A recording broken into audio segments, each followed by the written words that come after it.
দর্শক ভিডিও ধারণ করতে গিয়েই মূলত মামলার আসামি হয়েছেন এবং কয়েকদিন ধরেই ফেরারি জীবনযাপন করছেন। গণমাধ্যম কর্মীদের যেখানে ভূমিকা কিংবা দায়িত্ব হচ্ছে কোনো ঘটনা ঘটলে সেটি সংবাদ সংগ্রহ করা, ভিডিও ধারণ করা রাখা, সেই দায়িত্বটি পালন করছিলেন রানী সংকেলের যিনি সাংবাদিক রয়েছেন রাকিব ফেরদৌস। এবং এই ভিডিও ধারণ করতে গিয়ে তিনি বর্তমানে মামলার আসামি। শুধুমাত্র তিনিই নন, তার পাশাপাশি আরো বেশ কয়েকজন আসামি রয়েছেন। রানী সংকেলের যিনি বিতর্কিত প্রকল্প বাস্তবায়ন কর্মকর্তা রয়েছেন, নুন নবী সরকারের করা মামলায় আহ, বেশ কয়েকদিন ধরে তিনি এলাকা থেকে পালিয়ে বেড়াচ্ছেন এবং শুধুমাত্র তাই নয়, তিনি আহ, বলছেন যে মানবিক জীবনযাপন করছেন, মানবতার জীবনযাপন করছেন তিনি। একজন সাংবাদিক যখন তার দায়িত্ব পালন করতে গিয়ে মূলত এই ধরনের সমস্যার সম্মুখীন হয়, রাষ্ট্রযন্ত্র যখন তার বিরুদ্ধে চলে যায়, সে কি অবস্থায় আছে সেই গল্প আমরা জানতে চাই। আমাদের সাথে স্টুডিওতে যুক্ত আছেন রাকিব ফেরদৌস, আপনাকে স্বাগত জানাচ্ছি। যদিও স্বাগত বলা ভুল হবে, কারণ আপনি খুব একটা ক্লান্তিকাল সময় পার করছেন। আমি যতদূর আপনার মামলার এজাহারটা পড়লাম যে যেহেতু এটা দেশের জ্বালানি সংকট চলছে, সেই সংকটাপন্ন সময়ে একজন সরকারি কর্মকর্তা যখন অফিস করবেন, সেটি ভিডিও ধারণ করার তো এমনিতে দায়িত্ব রয়েছে। দ্বিতীয়ত হচ্ছে যে সেই অফিসে গন্ডগোল চলতেছিল। যদিও সেদিন রাত্রে আপনি লাইভ করছিলেন। লাইভ করার পরেই সেই ঘটনাগুলো মূলত আলাদাভাবে হয়েছে। তো আমরা জানতে চাই সেদিন আসলে কি হয়েছিল? আমরা আপনার লাইভ দেখেছি, এটি মারামারির ঘটনা ছিল, বিচ্ছিন্ন ছিল। আসল ঘটনা জানতে চাই। আপনি তো আ এখন যেখানে আছেন সেটা আমাদের বলার দরকার নাই। কি পর্যায়ে আছেন? মামলার পরে মানসিক অবস্থা সেটা পরে শুনবো। সেদিনকার ঘটনাটা একটু জানতে চাই। কি হয়েছিল মূলত? আচ্ছা, সেদিনকার ঘটনা যদি বলতে চাই, সেদিন ৭ তারিখ ছিল। মূলত সেদিন আমার কলেজে পরীক্ষা চলছিল। কলেজে পরীক্ষা শেষ করে আমি বাসায় যাই। বাসায় ৪টা ৪:৩০ তখন হবে, এরকম টাইম হবে। ৪টা ৪:৩০ আমি বাসায় যাই। বাসায় যাওয়ায় খাওয়া-দাওয়া শেষ করে আমি রেস্ট নিচ্ছিলাম। রেস্ট নিয়ে আমি ৫টা ৫:৩০ বাজে আমি তখন বের হলাম। আমাদের যেহেতু আমার একটা দায়িত্ব থাকে যে আমি একটা রানীশঙ্কলে একটা চক্কর দিয়ে দিয়ে আমি আবার বাসায় ফিরে আসবো। আবার যেহেতু আমার পরের দিন পরীক্ষা আছে, আমি পড়তে বসবো, সেহেতু কিন্তু আমি মানে রেগুলার যেরকম করি আমি ৮টা ৮:৩০ মানে তখন বাজে ৮টা ঘড়িতে। আমি তখন ঘড়ির কাঁটা দেখেছিলাম ৮টা বাজে, তখন আমি বাসায় চলে আসছি। তখন আমার কাছে একটা গোপন সংবাদ আসে যে আহ, যেহেতু আমাদের তারেক রহমান নতুন সরকার গঠন করেছে এবং নতুন এই যে জ্বালানি সংকট চলছে এবং নতুন নির্দেশনা দিয়েছে যে সরকারি কর্মকর্তারা সকাল ৯টা থেকে বিকাল ৪টা পর্যন্ত তারা অফিস করতে পারবেন, এর বাইরে কিন্তু তাদের অফিস করার কোনো নিয়ম নেই। কিন্তু আহ, একটা গোপন সংবাদ আসে যে আহ, রাত ৯টা ১০টা বেজে যাচ্ছে, তারপরেও কিন্তু উপজেলার ভিতরে সরকারি কর্মকর্তা কর্মচারীরা অফিস করছেন। কেন করছেন? সেই প্রশ্নের উত্তর আসলে জানতে আমি আবার তখন বাসা থেকে বের হই সেই গোপন সংবাদের ভিত্তিতে। তখন আমি বাসা থেকে বের হয়ে আমি উপজেলার ভিতরে প্রবেশ করি। উপজেলার ভিতরে প্রবেশ করার পরে আমি যখন দোতলায় উঠি, দোতলায় উঠে দেখি যে গণ অধিকার পরিষদের নেতা মামুনুর রশিদ মামুন ছিলেন। তিনি তিনি সেখানে আগে থেকে উপস্থিত ছিলেন এবং সেখানকার যে কর্মচারী বৃন্দ রয়েছেন তাদের সাথে তর্ক বিতর্ক করছিলেন যে আসলে আহ, এই যে রাত ৯টা বেজে যাচ্ছে, তখনও কিন্তু কেন তারা অফিস করছেন, কি এমন জরুরি কাজ তাদের পড়ে গিয়েছে, যেহেতু সরকার একটা নির্দেশনা দিয়েছে যে সকাল ৯টা থেকে বিকাল ৪টা পর্যন্ত তারা অফিস করতে পারবেন, এর বাইরে তারা অফিস করতে পারবেন না। তো সেই প্রেক্ষিতে পরবর্তীতে মামুনুর রশিদ মামুন আমাকে দেখে ফেলেন। আমি যেহেতু পেশায় একজন সাংবাদিক এবং তিনি আমাকে ভিডিও করতে বলেন। স্বাভাবিকভাবে তিনি আমাকে ভিডিও করতে বলেন। আমি তখন আমারও যেহেতু একটা স্বচ্ছতার বিষয় আছে, আমি তখন লাইভ চালু করে দেই এবং আমি কিন্তু তথ্য সংগ্রহ করতে গিয়েছিলাম যে এই রাত ৯টা ১০টা বেজে যাচ্ছে, এখনো সরকারি কর্মকর্তারা কি করছেন অফিসের ভিতরে। তখন আমি লাইভ চালু করে দেই। সেই লাইভে থাকা অবস্থায় কিন্তু তারা প্রকল্প বাস্তবায়ন কর্মকর্তার যে রুম রয়েছে সেখানে আহ, যায়। মানে আমি যদি আপনাকে একটু সেখানে গিয়ে আটকাই, সেটা হলো যে আপনি এমনিতে খবর পেয়েছিলেন যে পিআইও যে নুন নবী সরকার রয়েছেন, যিনি আহ, না, না, মন্ত্রণালয়ে না, সংযুক্ত না, হয়েছেন। আমি আপনাকে একটু বলি যে আমার কাছে সেই সেই খবর ছিল না যে পিআইও নুরনবী সরকার অফিস করছেন, সেই খবর ছিল না। আমার কাছে একটা গোপন সংবাদ ছিল যে উপজেলার ভিতরে যে সরকারি কর্মকর্তা কর্মচারীরা রয়েছেন তারা অফিস করছেন। মানে রাতের বেলা লাইট জ্বালিয়ে অফিস করছেন, রাতে যেহেতু সরকারের এটি রাতকালীন। প্রজ্ঞাপন জারি ছিল যে ৬টার মধ্যে দোকানপাট বন্ধ করতে হবে, অফিস তাড়াতাড়ি বন্ধ করে যেতে হবে। এই ভিডিও ধারণ করতে আপনি গেছিলেন। সরকারি কর্মচারীর মধ্যে অফিস ক্লোজ করতে হবে, এরকম একটা সরকারি নির্দেশনা ছিল। আচ্ছা, এইটা যাওয়ার পরে কি মানে আপনারা যেটা দেখা যাচ্ছে, আমরা ভিডিওতে দেখেছি যে গণ অধিকার পরিষদের নেতারা সহ একটা হট্টগোল বেঁধেছে আপনার ধারণ করা ভিডিওতেই। এটা কি আপনি যাওয়ার আগে তারা গেছিল? আমি যাওয়ার আগে থেকে তারা উপস্থিত ছিল সেখানে। আমি আচ্ছা, শুধু এরপরে কি হলো গিয়েছিলাম শুনতে তথ্য চাই। সংগ্রহ করতে। এরপরে তারা প্রকল্প বাস্তবায়ন কর্মকর্তার রুমে গেল। রুমে তারা যখন প্রকল্প বাস্তবায়ন কর্মকর্তার রুমে গেল, প্রকল্প বাস্তবায়ন কর্মকর্তা তখন আরকি উত্তেজিত হয়ে উঠল। উত্তেজিত হয়ে তিনি তখন চেয়ারে বসেছিল। চেয়ার থেকে উঠে দাঁড়িয়ে তার যে সহকারী ছিল আ আইয়ুব আলী, আ তাকে তিনি নির্দেশ দেন। যদিও আরকি আমার যেটা শুনেছি আমি যে তিনার ওই আইয়ুব আলীর চাকরি নেই, তবুও তিনাকে রাখা হয়েছে।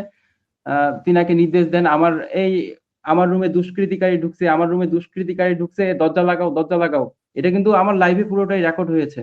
এ আবার তারপরে কিন্তু সেই আইয়ুব আলী সাথে, সাথে কিন্তু দরজা লাগায় দেয় এবং সেখানকার যে রাজনৈতিক নেতা ওই যে মামুনুর রশিদ মামুন যার কথা বলছিলাম, তিনি কিন্তু একটু ক্ষিপ্ত হয়ে উঠেন যে হঠাৎ দরজা লাগিয়ে দিল। তখন কিন্তু পরবর্তীতে আমিও কিন্তু ভিতরে আটকা পড়ে যাই এবং লাইভে কিন্তু সেটা স্পষ্ট দেখা যাচ্ছে। আমিও তখন লাইভে আটকা পড়ে গিয়েছি। আ এ ইতিমধ্যে কিন্তু আমাদের আরো ২ জন সিনিয়র সাংবাদিক আ তিনারাও কিন্তু আমার লাইভটা দেখেই মূলত আসছিলেন। তাহিরুল ইসলাম এবং জিয়াউর রহমান ২ জন সিনিয়র সাংবাদিক। তিনারা আসে দরজাটা তাৎক্ষণিক খুলে দেন। খুলে দেওয়ার পরে সেখান থেকে আমি তাৎক্ষণিক বের হয়ে যাই এবং তারা যেহেতু সেখানে উপস্থিত থেকে ভিডিও ধারণ করছিলেন, তাৎক্ষণিক কিন্তু আমিও কিন্তু লাইভে ছিলাম, তখনও লাইভে ছিলাম। এবং তার পরবর্তীতে মামুনুর রশিদ মামুন ক্ষিপ্ত হয়ে সেই আইয়ুব আলীকে মারধর করেন এবং আ একটি উত্তপ্ত পরিবেশ সৃষ্টি হয়। পরবর্তীতে ২ তলায় আসার পরে দেখা যায় যে বহিরাগতরা আসে, মানে আ আপনার একটা উত্তপ্ত পরিবেশ। মামুনুর রশিদ মামুনকে প্রতিরোধ করতে শুরু করে। উনি কি তার পরবর্তীতে পুরা দেখা যায় একটা যে জিনিস আমার একটু পরিষ্কার হওয়া দরকার। সরকারি যে নির্দেশনা রয়েছে, উনি কি পুরো স্টাফ নিয়ে লাইট ফ্যান জ্বালিয়ে এই অফিস করতেছিল রাত 8:30-9টার পর সময়? জি, জি, জি, জি, জি। এইটার জন্য গণ অধিকার পরিষদের মামুন মূলত উনি তো বরাবরই বিভিন্ন বিষয়ে প্রতিবাদ করে থাকে। এটার প্রতিবাদ করতে গেছিল। আর এর মধ্যে কাকতালীয়ভাবে আপনিও ঘটনার খবর মূলত সংগ্রহ করতে গেছিলেন, অথবা তথ্য-উপত্য সংগ্রহ জি, করতে গেছিলেন। এইখানে পুরোটা মারামারিটা। আচ্ছা, পরে আমরা দেখেছি জি। যে উপজেলা পরিষদের সামনেও একটা লাইভে বিভিন্নভাবে মারপিটের ঘটনা হচ্ছে। আইনশৃঙ্খলা বাহিনী গেছে, পুলিশ গেছে, আনসার সদস্যরা গেছে। এই সময়টাতে কি হচ্ছিল? এই সময়টাতে পুলিশ আসে, পরবর্তীতে পুলিশ পরিস্থিতি নিয়ন্ত্রণ করে যেহেতু বহিরাগতরা মামুনুর রশিদ মামুনকে প্রতিহত করছিল। কেন তিনি উপজেলার ভিতরে আসে এরকম হট্টগোল করছেন বা কেন তিনি প্রতিবাদ করছেন, বাধা সৃষ্টি করছেন। বহিরা এ বহিরাগতরা এবং সেই গণ অধিকার পরিষদের নেতাদের মধ্যে একটা সংঘর্ষের সৃষ্টি হয়। সেই সংঘর্ষের জেরে আসলে সেখানে আইনশৃঙ্খলা বাহিনী এসে পরিস্থিতি নিয়ন্ত্রণ করে এবং সেখানে আচ্ছা। অবস্থান নেয়। এর মানে হলো যে আপনি আপনার দায়িত্ব পালন করতে গেছিলেন সেখানে। কিন্তু আপনাকে যে মামলার আসামি করা হয়েছে, এখানে বলা হয়েছে যে আ ৳৫,০০,০০০ চাঁদাবাজি দাবি করছে। আপনি ভিডিও ধারণ করছেন, সেই ভিডিও আছে। তারপরে বাকি মামলার বর্ণনা রয়েছে, নন্নবী সরকারের যে মামলাটি করা হয়েছে। এই মামলা কি পুলিশ যে মামলাটা নিল, আপনি কবে জানলেন যে আপনার নামে মামলা হইল? আমি পরের দিন জানতে পারলাম। আমি পরের দিনও কিন্তু আমার পরীক্ষা ছিল। যেহেতু আমি বলছিলাম যে আমি তাড়াতাড়ি বাসায় ফিরে আসছিলাম। কারণ পরের দিনও আমার পরীক্ষা আছে। আমি বলছিলাম একটু আগে আপনাকে হয়তোবা বলছি যে আমার পরের দিনও পরীক্ষা আছে, সেজন্য আমি তাড়াতাড়ি বাসায় ফিরে এসেছিলাম। তো পরের দিন পরীক্ষা হওয়ার পরে আমি পরবর্তীতে জানতে পারলাম যে আমার নামেও মামলা হয়েছে এবং সেদিন রাতেই জানতে পারলাম যে সেদিন রাতেই মামলাটি রেকর্ড হয়েছে এবং ওই যে জিয়াউর রহমান জিয়া নামে আমাদের একজন সিনিয়র সাংবাদিক, তাকে কিন্তু গ্রেপ্তার করছে সেদিন রাতেই, ৭ তারিখ রাতে। জিয়াকে কি উনার বাসা থেকে গ্রেপ্তার করা হয়েছে? বাসা থেকে গ্রেপ্তার করা হয়েছে। আপনি মামলার আসামি ওই যে হলেন, আপনি ভিডিওতে তাকে মামলার দেখতে আসামি হয়ে পাওয়ার গেলেন। জেরে পুলিশ জি, জি, তো জি। আপনার লাইভ দেখে বাকি সাংবাদিকরাও খবর প্রচার করছে। আমরা নিজেরাও আপনার ওখান থেকে ভিডিও সংগ্রহ করেছি। পুলিশ যে মামলাটা নিল, পুলিশ কি আ মানে কি তদন্ত ছাড়াই এই আসামিদেরকে মামলা নিয়ে নিছে আপনার কাছে মনে হচ্ছে? মানে আ আসামিদের ক্ষেত্রে তো অন্তত এমনটাই যে তো ঘটনা ছিল, এমন একটা বিষয় তো কারণ হবে যে দেখেন ঠিক আছে, পিআইওর ঘটনাতে আমি গেছি পিআইও কিংবা রাজনৈতিক দলের নেতাকর্মীরা ওদের মধ্যে মারামারি হচ্ছে। আমার দায়িত্ব হচ্ছে যে আমি তার ছবি তুলবো। আমি তার ভিডিও ধারণ করব। কারণ আমি তো এই মারামারি ঘটনা এস্টাবলিশ কিংবা কাভার করতে গেলে আমার এটা লাগবেই। তে এইটা থেকে তাহলে আপনার অপরাধটা কি তাইলে? আমার অপরাধ হচ্ছে আমি ভিডিও ধারণ করছি, এটাই আমার অপরাধ। তো এটাই তো আমার কাজ। এটা তো কাজেই সাংবাদিকদের কাজই হচ্ছে ভিডিও ধারণ করা।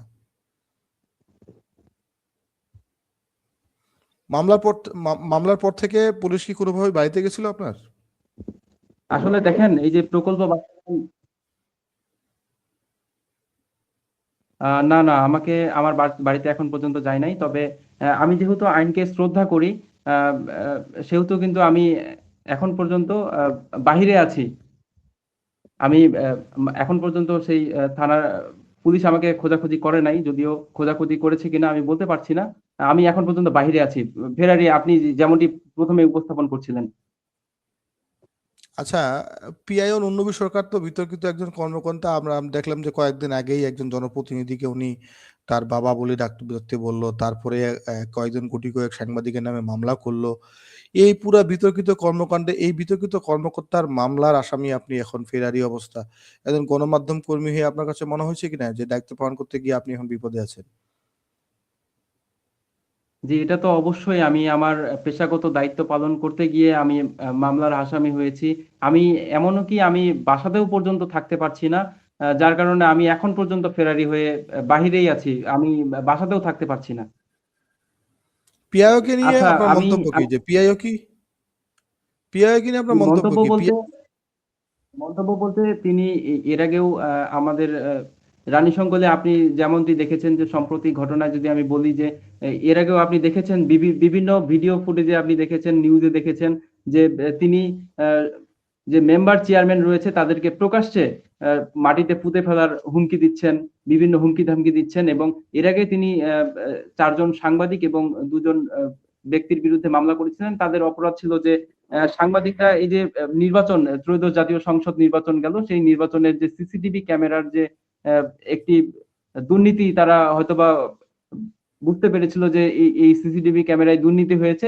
সেই তথ্য সংগ্রহ করতে প্রকল্প বাস্তবায়ন কর্মকর্তার কাছে গিয়েছিল, সেই তথ্যটা সংগ্রহ করতে। তার সেই কেন তথ্যটা সংগ্রহ করতে গেছিল তার পরিপ্রেক্ষিতে কিন্তু তাদেরকে মামলা দেওয়া হয়েছে, 2 জন সাংবাদিককে, এবং আরেকজন সাংবাদিককে তাদের তার ব্যক্তিগত রোষানল থেকে সেই চাঁদাবাজির মামলায় অন্তর্ভুক্ত করেছে। এবং যে আর 2 জন ব্যক্তির কথা বলছিলাম, সেই 2 জন ব্যক্তির মধ্যে একজন হচ্ছে আমাদের রানীশঙ্কলে ওই যে কম্বল বিতরণ চলছিল, তখন কম্বল বিতরণের অনিয়ম নিয়ে প্রতিবাদ মিছিল হচ্ছিল, সেখানে তিনি বক্তব্য রেখেছিলেন। সেই বক্তব্যের জেরে কিন্তু তাকে মামলার আসামি করা হয়েছে।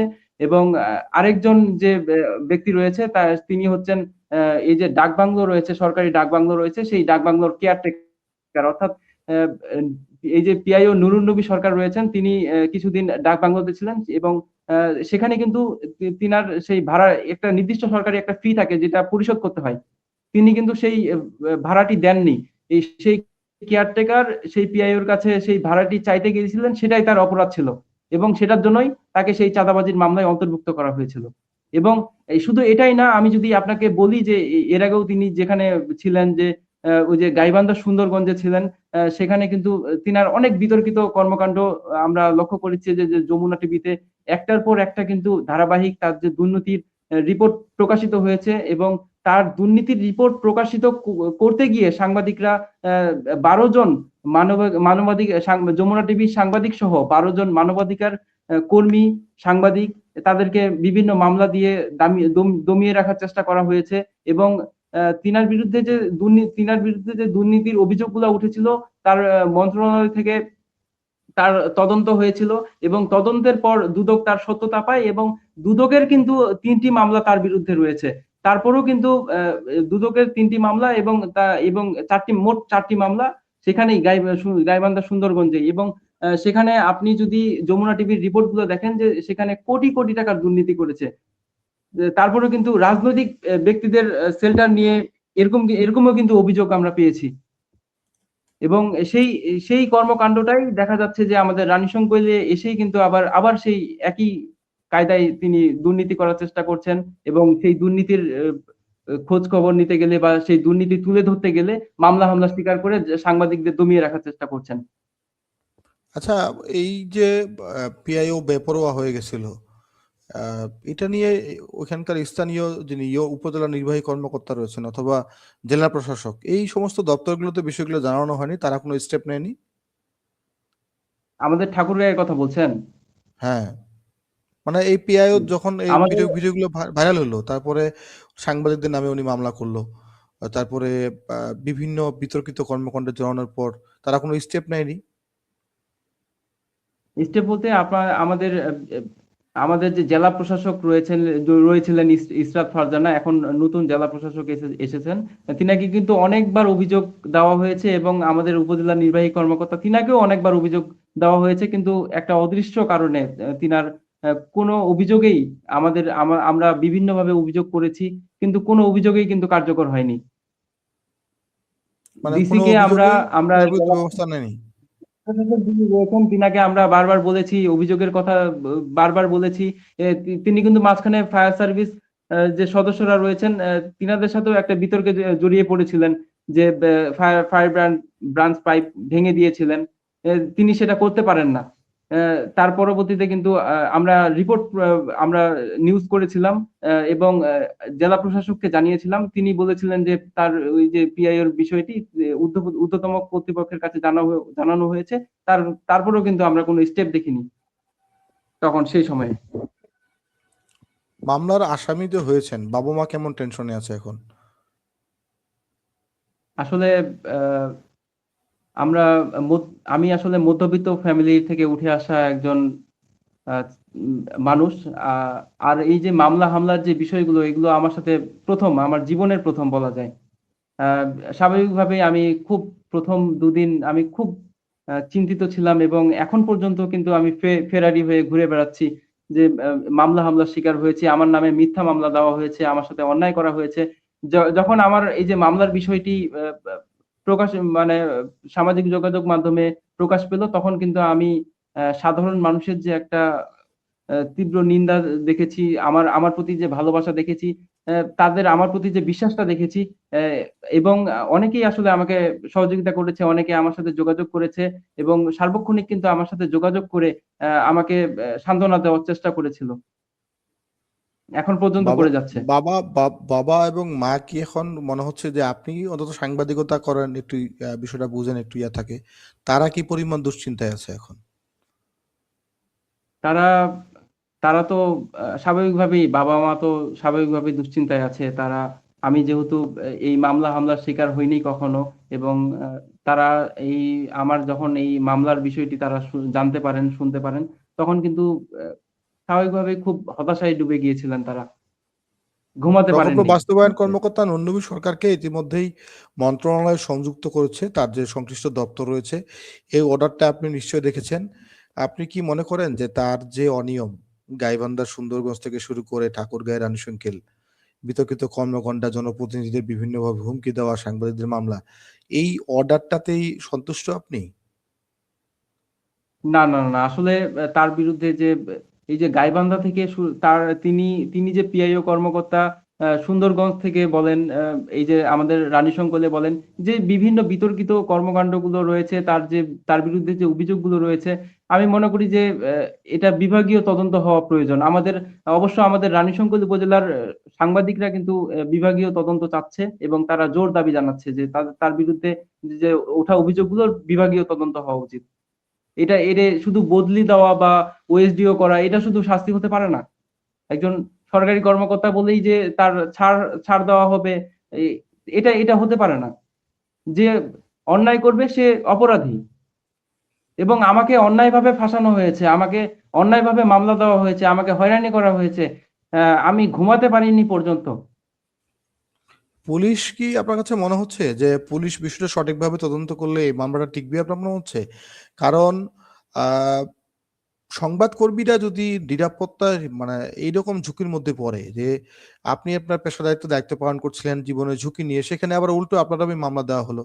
পুলিশের প্রতি কি এখন পর্যন্ত মনে হচ্ছে যে রানীশংকল থানা পুলিশ আপনার এই বিষয়টা তদন্ত করে আপনি যেহেতু পেশাদারি দায়িত্ব ছিলেন, তারপর জিয়াউর ভাই ছিল, জিয়াউর ভাইও সাংবাদিক ছিল। তাহলে পুলিশ যদি তাকে গ্রেপ্তার করছে, আপনি কি কোনো ধরনের দুশ্চিন্তায় যে আপনাকেও পুলিশ গ্রেপ্তার করতে পারে পেলে, কিংবা এটার তদন্ত নিয়ে সন্দিহান আছে কোনো আপনার?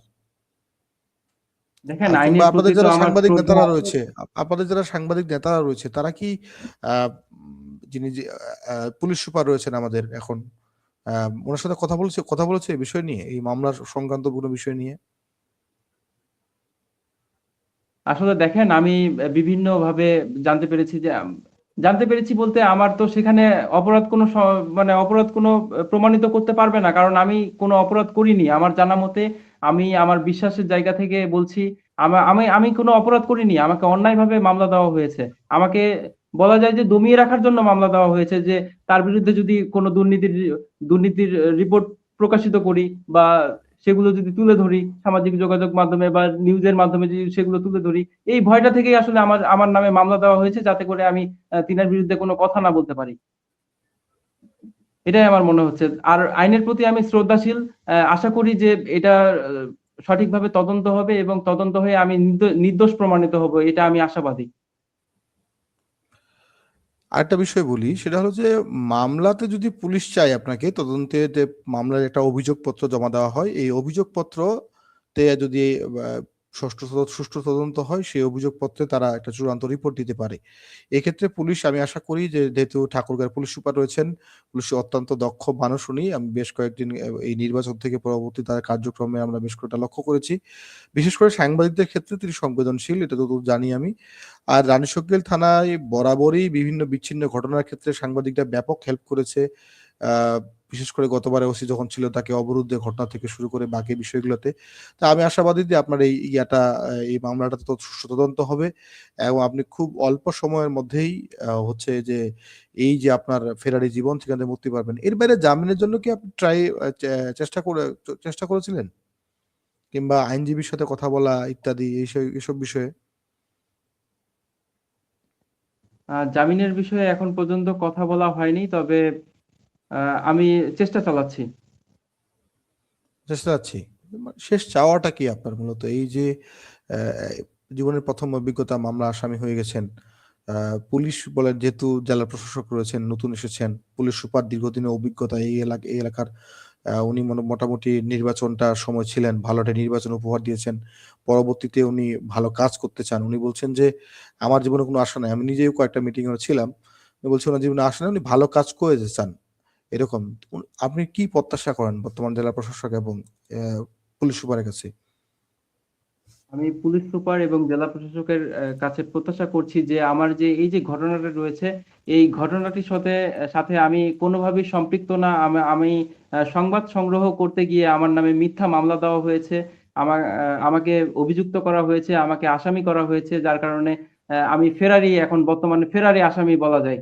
এবং আমি আ ফেরারিভাবে জীবনযাপন করছি। আমি চাই যে এটা সুষ্ঠু তদন্ত হোক এবং সেই তদন্তের মাধ্যমে আমি নির্দোষ প্রমাণিত হয়ে আসবো, এটা আমি আশাবাদী।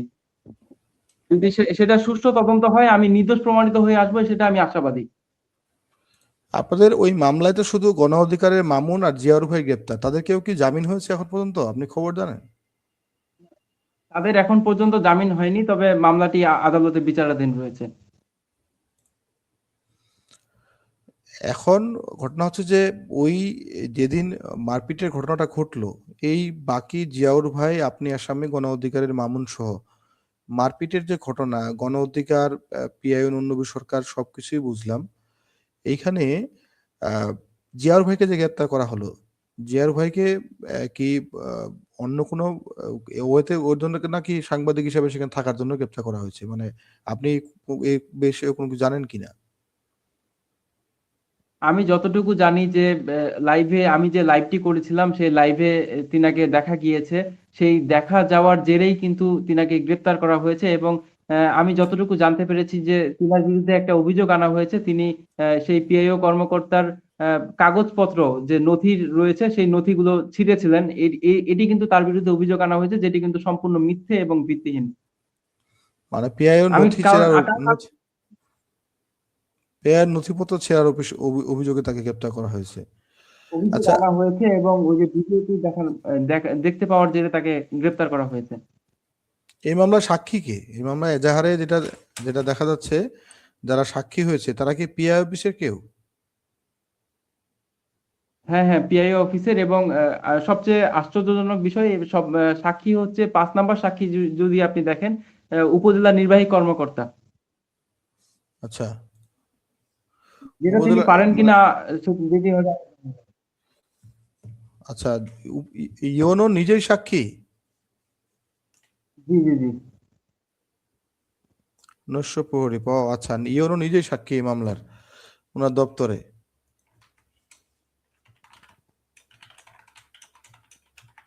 এর আগেও কিন্তু আমি আপনাকে আরেকটা বিষয় অবগত করি, এর আগেও কিন্তু সুন্দরগঞ্জে একটা অভিযোগ উঠেছিল তার বিরুদ্ধে।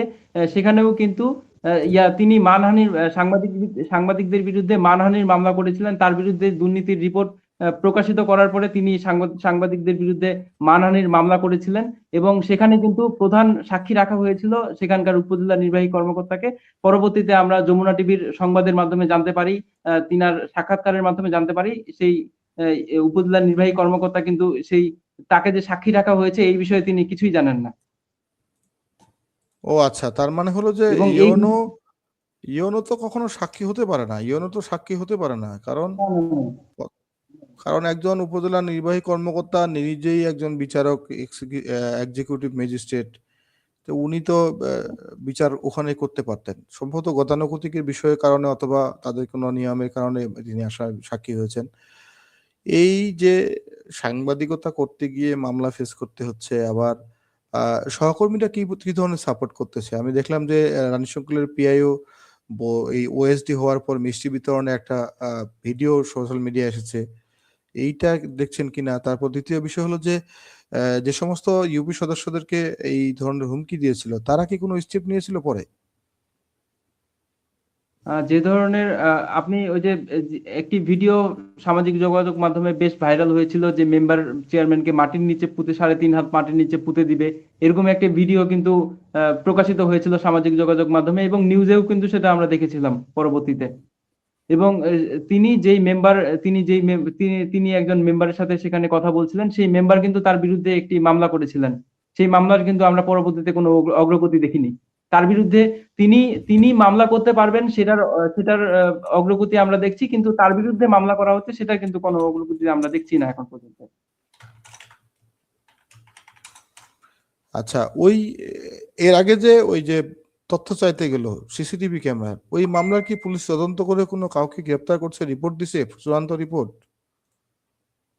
চূড়ান্ত রিপোর্ট এখন পর্যন্ত দেয় নাই, তবে এখন পর্যন্ত গ্রেপ্তার করা হয় নাই কাউকে। আসামিরা কি জামিনে আছে নাকি এমনিতে আছে তারা? সেটা সঠিক তথ্য আমার জানা নেই। ও আচ্ছা, খাওয়া দাওয়া কিভাবে চলতেছে এখন, যেহেতু পালিয়ে বেড়াচ্ছেন, তারপরে এই ধরনের দুশ্চিন্তা কাজ করতেছে কিরকম?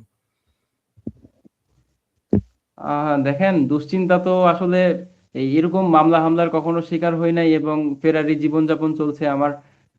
আহ কি বলবো, আপনি আপনি হয়তো বা বুঝতেই পারছেন যে কিভাবে আমার জীবনযাপন চলছে এবং কেমন খাওয়া দাওয়া চলতে পারে। আপনি যেমনটা জানেন, যে আপনিও হয়তো বা, আমি যতটুকু জানি যে আপনিও মামলা হামলার শিকার হয়েছিলেন, মিথ্যা মামলার শিকার হয়েছিলেন, আপনি জানেন বিষয়গুলো কেমন আমার যখন কেমন ঘটে। মামলা হয়েছিল তখন করোনা প্যান্ডামিক চলতেছিল, ওই সময়টাতে দোকানপাট বন্ধ, যাতায়াত বন্ধ ছিল, হোটেল টোটেল সবই বন্ধ ছিল, তখন খাওয়া দাওয়ার ব্যবস্থা ছিল না। এখন একটু হলো, তবে যেহেতু মধ্যবিত্ত পরিবারের ছেলে আমরা, তো খাওয়া দাওয়ার ক্ষেত্রে তো টাকা লাগবে, এই হচ্ছে বিষয়। আমরা একটু একটু আরেকটা বিষয় জানতে চাই, যে এই যে মামলাটা আপনার গণ অধিকার পরিষদের যিনি রয়েছেন তার স্ত্রী একটা সংবাদ সম্মেলন করে বলেছেন যে তিনি হচ্ছে অন্তঃসত্ত্বা প্রায় 7 মাসের। তো এই এই যে তাকে গ্রেপ্তার করা হলো দিনাজপুরে, তারপরে বরাবরই উনি বিভিন্ন বিষয়ে প্রতিবাদ করছে, বাকি যে কর্মকর্তারা রয়েছে উপজেলা প্রশাসনে তারা কি পিআইও কে সাপোর্ট করতো? মানে যেহেতু সংবাদকর্মী হিসেবে একটা মত দ্বিমত তো ছিল তাদের,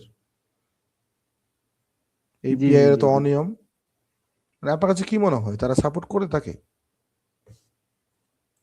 বাকি যে কর্মকর্তারা রয়েছেন, আপনি আপনি জানতে চাচ্ছেন যে বাকি কর্মকর্তারা সেই পিআইও কে সাপোর্ট করছিল কিনা? হ্যাঁ, না হলে তো সে এতদিন এখানে এত দাপটে থাকার কথা না। প্রসঙ্গটা যদিও দেখেন, আলাদা। তিনি জি, জি সরকারি আমাদের প্রত্যেকটা সবার মাঝে একটা বন্ধন থাকে। যেমন সরকারি সরকারি কর্মকর্তার একটা বন্ধন থাকে। সাংবাদিকদের একটা বন্ধন থাকে। এর আগে তিনি যে সুন্দরগঞ্জে ছিলেন, সেখানে কিন্তু দেখা যায় যে তিনি আ আ রাজনৈতিক নেতার প্রভাবে আ তিনি সেখানে প্রভাব বিস্তার করেছিলেন। এবং এখানে তিনি কিসের প্রভাব বিস্তার করে আছেন বা এ এরকম কিছু আমার জানা নেই আসলে। ও আচ্ছা। আমরা একটু কথা বলতে চাই। যুক্ত আছেন আমাদের সাথে আরেকজন যুক্ত হয়েছেন। আমাদের কথা বলতে চাই রানী শোকগুলা এনটিভির অনলাইনে যিনি সাংবাদিক রয়েছেন, রফিকুল ইসলাম সুজন। সুজন ভাই আপনি তো আ একবারে কাজ থেকেই সাংবাদিকতা করেন সেখানে। এই যে আ সাংবাদিকরা দায়িত্ব পালন করতে গিয়েই মূলত মামলার শিকার হয়েছেন। আবার রাকিব ফেরদৌস পালিয়ে বেড়াচ্ছেন ফেরারি আসামি, জিয়াউর রহমানকে গ্রেপ্তার করা হয়েছে। আপনার কাছে কেমন লাগছে একজন গণমাধ্যম কর্মী হিসেবে এই যে ঝুঁকিপূর্ণ পেশায় আছেন, আবার দায়িত্ব পালন করতে গিয়ে মামলা আসামি হচ্ছে। আপনার কাছে বিষয়টা কেমন লাগছে? এটা কি মনে হচ্ছে কিনা যে আপনাদের কাজে স্বাধীনতায় বাধা দিয়ে বাধাগ্রস্ত হচ্ছেন আপনারা?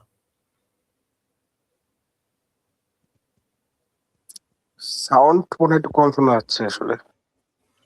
আ আপনি কি স্পষ্ট বুঝতে পারতেছেন এখন আমি কি বলতেছি? শোনা না, যাচ্ছে এখন? কথাগুলো শোনা যাচ্ছে না। আরেকবার প্রশ্নটা করার মানে বোঝা যাচ্ছে না। প্রশ্নটা হচ্ছে যে ভিডিও ধারণ করছিল রাকিব ফেরদৌস বলছে যে ভিডিও ধারণ করার কারণে তিনি মামলার আসামি। তো এখন একজন গণমাধ্যম কর্মী সামনে কোনো ঘটনা ঘটলে সে ছবি ধারণ করবে, ভিডিও ধারণ করবে। এটা তার দায়িত্ব। দায়িত্ব পালন করতে গিয়ে সাংবাদিকরা মামলা আসামি হচ্ছে। এটা থেকে আপনি একজন সাংবাদিক হয়ে মনে হচ্ছে কিনা যে আপনাদের পেশা দায়িত্বে হ্যাঁ, আসলে স্বাধীনতা হস্তক্ষেপ করা হচ্ছে? রাকিব ফেরদৌসের যে মামলার যে বিষয়টি তাকে আসামি করা হয়েছে, এটি আমি একজন সংবাদকর্মী হিসেবে যেটি মনে করি এটি সম্পূর্ণরূপে উদ্দেশ্য প্রণোদিতভাবে। কারণ অ্যা এখানে আমি একটি বিষয় লক্ষ্য করব যে রাকিব ফেরদৌস যে ভিডিওটি ধারণ করেছে এখানে ২ টি বিষয় লক্ষণীয়। প্রথমত একটি বিষয় হচ্ছে যে তার ভিডিও দিয়েই কিন্তু চিহ্নিত করা হয়েছে যে কারা সেই ঘটনার সাথে যুক্ত ছিল। দ্বিতীয়ত তার ভিডিওটি দিয়েই কিন্তু আবার মানে নিশ্চিত হওয়া গেছে যে ঘটনাটি আসলে কিভাবে কি ঘটেছিল সেখানে। তো একজন সাংবাদিক ১ম ঘটনার যে পার্টটি ছিল সেটিও ধারণ করেছিলেন এবং ২য় ঘটনার যে পার্টটি ছিলেন সেটিও ধারণ করেছিলেন। এবং সর্বশেষ পুলিশ এসে যে পরিস্থিতি নিয়ন্ত্রণ করেছিলেন সেটিও সে ধারণ করেছিলেন। তো আমার কাছে প্রশ্ন হচ্ছে একজন গণমাধ্যম কর্মী সবসময় তার কাজ হচ্ছে ভিডিও করা, তথ্য সংগ্রহ করা এবং ঘটনার যে বিবরণ সেগুলো তার কালেক্ট করা। তো একজন সংবাদকর্মী সেখানে ঘটনাস্থলে চিল্লাহাল্লা শুনে সেখানে দ্রুত গিয়ে একটি ভিডিও ক্লিপ ধারণ করা, লাইভ করা, তাকে আবার আসামি করা। মানে এটি আসলে মানে কতটা উদ্দেশ্য প্রণোদিত হতে পারে এটি বলার অপেক্ষা থাকে না। আমার কাছে আরেকটি বিষয় মনে হয়েছে যে এখানে রাকিব ফেরদৌস যে একজন উদীয়মান তরুণ সাংবাদিক, এটি হয়তো অনেকের কাছে মানে মেনে না নেওয়ার মতো একটি জায়গা সে হয়তোবা এসেছে যার কারণে হয়তোবা এটিতে অনেকেই ইন্ধন জুগিয়ে তাকে মামলার আসামি করা হয়েছে। এমনটি আমার কাছে মনে হচ্ছে। এবং এটি আপনার স্বাধীন সাংবাদিকতার একটি অন্তরায়। আপনার কাছে কি মনে হচ্ছে যে এই পুলিশ নিরপেক্ষভাবে ঘটনার তদন্ত করে মামলা নিয়েছে? পুলিশ যখন অভিযোগ পাবে, একজন সরকারি কর্মকর্তা অভিযোগ দিল ঠিক আছে, সেই কর্মকর্তার তো ঘটনা সে তদন্ত করবেই। সেইখানে যদি যে ঘটনাস্থলে ছিলই না কিংবা যে অন্য পেশার দায়িত্ব পালন করতেছে, রাকিব ফেরদৌস যদি সাংবাদিকতা করতে গিয়ে সেখানে মামলার আসামি হয়, তাহলে তো সেখানে পুলিশ সদস্যরা পরে রিকভার করতে গেছিল। তারাও তো পেশার দায়িত্বে পালন গিয়েছিল। তারাও তো এই একই অপরাধে হয়। আনসার সদস্যরা গিয়েছিল। বাকি লোকজনগুলো হ্যাঁ, ছিল। তখন তো তারা তো আসামি পর্যায়ে পড়ে তাহলে। আসলে সাউন্ডটা আসলে আমি শুনতে পাচ্ছি না। আমি একটু সাউন্ড কানেক্ট ব্যবস্থা করতেছি। হ্যাঁ? রাকিব, তুমি কিছু কথা বলো। আচ্ছা রাকিব, এই যে যখন তুমি তো সবকিছু লাইভ করছো। মানে কোনো কিছু গোপনে করার চেষ্টা করোনি। সবকিছু লাইভই চলতেছিল। এই সর্বশেষ দেখলাম যে বেশ একজনকে তুলে নিয়ে যাচ্ছে আইনশৃঙ্খলা বাহিনীর লোকজনগুলা কোলে করে। এটা কে ছিল? কোলে করে যাকে তুলে নেওয়া হচ্ছে তিনি আহত হয়েছিলেন। তিনি ছিলেন আতিক, আতিকুর রহমান আতিক। তিনি ওই যে আহ, ছাত্র দলের ছাত্র দলের কলেজ শাখার সভাপতি ছিলেন। উনিও গেছিল ওখানে পরে। হ্যাঁ, তিনাকে আহত অবস্থায় পরবর্তীতে সেখানকার আহ, যারা উপস্থিত ছিলেন তারা নিয়ে যাচ্ছিল হাসপাতালে। এবং এবং আপনি সেখানে আপনি যদি তাৎক্ষণিক যে নিউজগুলো হয়েছিল সেখানে যদি আপনি লক্ষ্য করেন কে কে আহত হয়েছে, সেই আহতের তালিকায় কিন্তু আপনি দেখতে পাবেন যে সেই ছাত্রদলের সভাপতি আতিকুর রহমান আতিক কিন্তু আহতের তালিকায় রয়েছেন, যে আহত হয়েছেন। আচ্ছা সুজন ভাই, শুনতে পাচ্ছেন? হ্যাঁ, আমি এই যে ইয়ারফোন কানেক্ট করতেছি, দেখি। আর নাকি আরেকটা বিষয়, সেটা হলো যে আহ, মামলাটি যে তারা করবেই, এটা সম্ভবত আহ, মানে আসামি আপনি হবেন, এটা তো অনাকাঙ্ক্ষিত, সেটা বুঝতে পারতেছি, কিন্তু গণ অধিকারের যে মামুন, তার সাথে আরো যে কয়েকজন গেছিল, তারা কি মামলা আসামি? জি জি, তারাও মামলার আসামি। ভিডিওতে যাদেরকে তিনজনকে দেখতে পাওয়া গেছে, তিনজনেই মামলার আসামি, 1, 2, 3 নাম্বার। সুজন ভাই, সাংবাদিকরা কোনো কারণ ছাড়াই মামলা খাচ্ছে, এটি রানী শঙ্করের সাংবাদিকরা কোনো কর্মসূচিতে যাবে কিনা, আপনার কাছে কি মনে হচ্ছে, যাওয়া উচিত কিনা?